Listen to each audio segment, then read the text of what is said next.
Il y a donc un pourcentage d'abandon qui serait de 17% à peu près, ce qui fait qu'il en reste encore une petite centaine sur les routes. Écoute, c'est un faible pourcentage, puisque ça veut dire que ce Paris-Brest, malgré un départ un peu chaud avec le soleil, n'a pas fait trop de dégâts. Et le pourcentage est plus qu'honorable, en tout cas nettement meilleur qu'il y a 4 ans. Et puis la centaine qui est encore sur les routes, elle va pas tarder à arriver. J'en suis persuadé, en tout cas il y a le public là pour l'attendre. Et ouais, en tout cas, grâce à votre travail, la fête a encore été une fois de plus à la hauteur. Yves, on est bientôt à la fin de l'opération.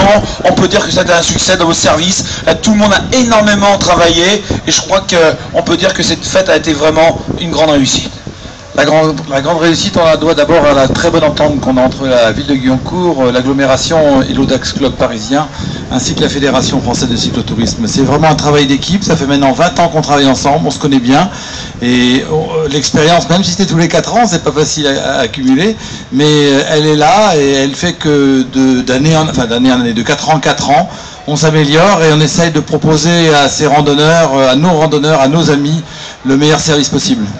Merci en tout cas, plus l'entraide, continue à rester un mot important et c'est vrai qu'on a eu le témoignage de plusieurs participants qui nous ont tous dit que sur les routes, c'était formidable, c'était voir l'entraide qu'il y avait entre les habitants des villes traversées, mais aussi entre les randonneurs.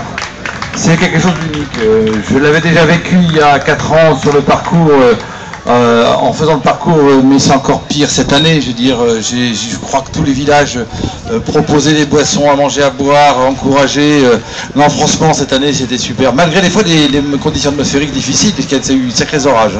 Ouais, c'est vrai que moi, lundi soir, j'animais à Nantes, et il y a eu beaucoup de pluie également, l'orage a été terrible en tout cas. Merci à toi, Yves, pour le travail, ta gentillesse, ta disponibilité, et puis ton talent d'homme communicant. Bah écoute, non, c'est un plaisir. C'est vrai que j'adore ce monde du cyclotourisme, pour en ayant fait moi-même, même si j'en fais plus maintenant. C'est toujours été un plaisir de rencontrer ces gens formidables, les cyclotouristes. Et puis rappelons que 50 ans en Yvelines va accueillir, on va dire, le monde du cyclisme, le monde de la petite reine. Dans un an tout au plus, il y aura ce vélodrome olympique, il y aura le siège de la Fédération française du cyclisme, il y aura la piste couverte de BMX. Ça va vraiment, 50 ans en Yvelines, et la comité d'agglomération va devenir le lieu emblématique du cyclisme français. C'est la capitale du vélo dans toutes ses formes, que ça soit pour faire de la randonnée, que faire de la compétition. Ce vélodrome va être un excellent moteur, un magnifique moteur pour notre agglomération. Accueillir aujourd'hui la compétition sur piste, le BMX, tout ça sera opérationnel dans 2 ans. L'année prochaine, on sera en pleine construction. Et ça va être quelque chose qui va, pour le territoire, pour nos habitants, mais aussi pour tous les amoureux de la petite reine, quelque chose de formidable. Merci, c'était Yves.